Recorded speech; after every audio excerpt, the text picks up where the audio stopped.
Maya had been walking through the crowded streets of Jerusalem, her mind clouded with a mix of fear and guilt. She had made choices in her life that she regretted, but in her heart, she believed she had no way out. She had lived with shame, never imagining that this particular day would change the course of her life. She met a man that day, one she knew was not the right choice. But in a fleeting moment, the temptation felt stronger than the pull of her conscience. Now here she was, dragged through the streets by a group of angry men. Her heart raced as they shouted accusations, her body trembling in fear. The men were Pharisees, the religious elite, who were always looking for ways to discredit Jesus. They had seen the way he taught and healed, and they were threatened by him.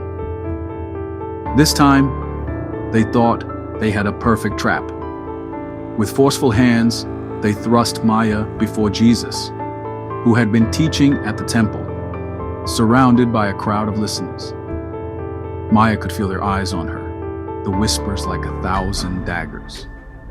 She was humiliated, exposed, her whole life laid bare before the crowd. It felt as though the weight of every wrong choice she had ever made was pressing down on her all at once. They spoke harshly, accusing her of adultery, pointing out that according to the law of Moses, she should be stoned to death. The crowd watched in silence, and Maya could barely hold back her tears. She could feel the shame of her past like a suffocating cloud. The Pharisees turned to Jesus, trying to corner him. "Teacher, this woman was caught in the act of adultery. Now Moses commanded us to stone such women. What do you say?" they asked, their voices sharp with intent.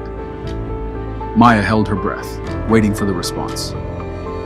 She had heard of Jesus, stories of his kindness, and the miracles he performed. But she never imagined he would show any compassion for someone like her. She was an outcast, and that was what she deserved, wasn't it? Jesus, however, did not respond immediately. Instead, he bent down and began writing on the ground with his finger. Maya could see the movement of his hand, but she could not see what he wrote. Was he ignoring her? Was he indifferent to her fate?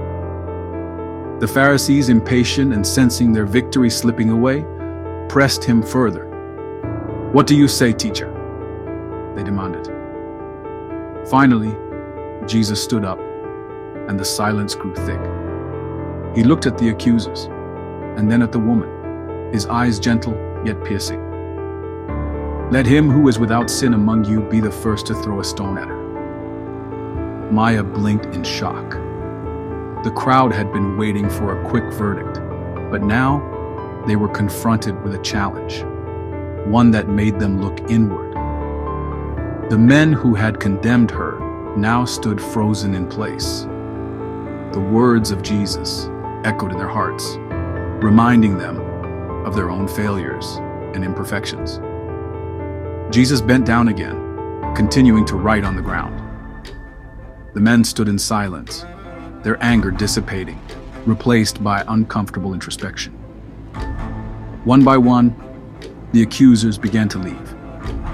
The eldest man was the first to go, perhaps knowing more deeply than the younger ones the weight of his own sins. One by one, the rest followed, their footsteps slowly fading away, until there was no one left except Jesus and Maya. Maya stood there, still trembling, too afraid to move. She didn't know what to say. She had expected a harsh judgment, punishment for her sin. But now, in the stillness, all that remained was the presence of the one who had just set her free in a way she could not understand. Jesus stood up again and looked at her with kindness.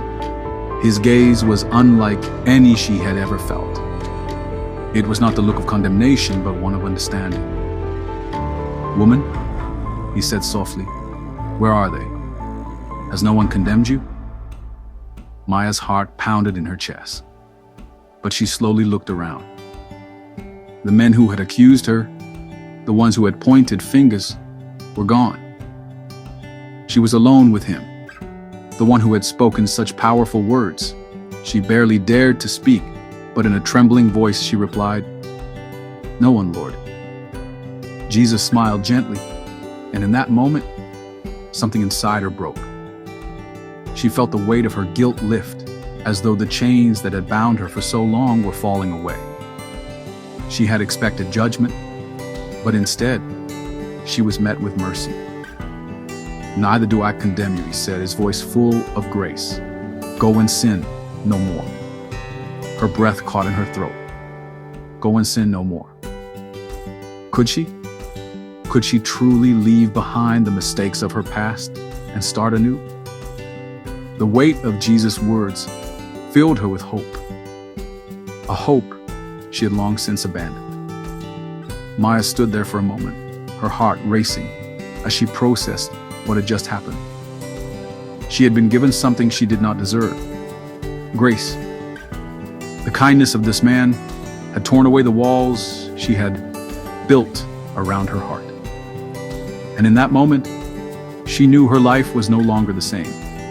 She turned away, her steps tentative but steady, as she walked away from the place that had been the scene of her shame. But now, there was a lightness in her heart that she had never known.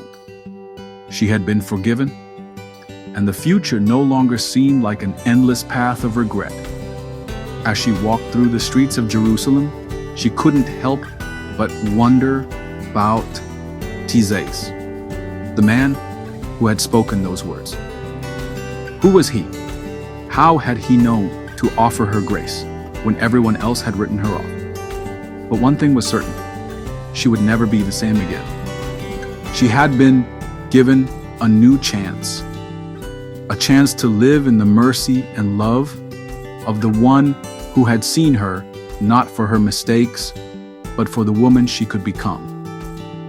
And as she disappeared into the crowd, Jesus remained, watching her with quiet compassion, knowing that this was what his mission was all about: to bring hope and redemption to those who least expected it. No matter your past, no matter the mountain of evidences stuck against you, you can start again. You can have a fresh start away from accusation and stigma. What Jesus offers is a premium life, the very best for the least qualified. Come and drop your fears, your shame, and ridicule.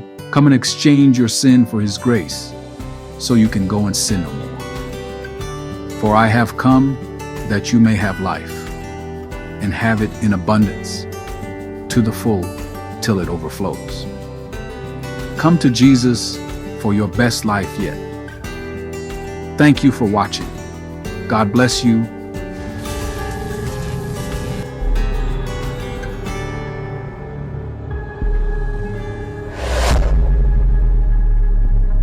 Thank you for watching.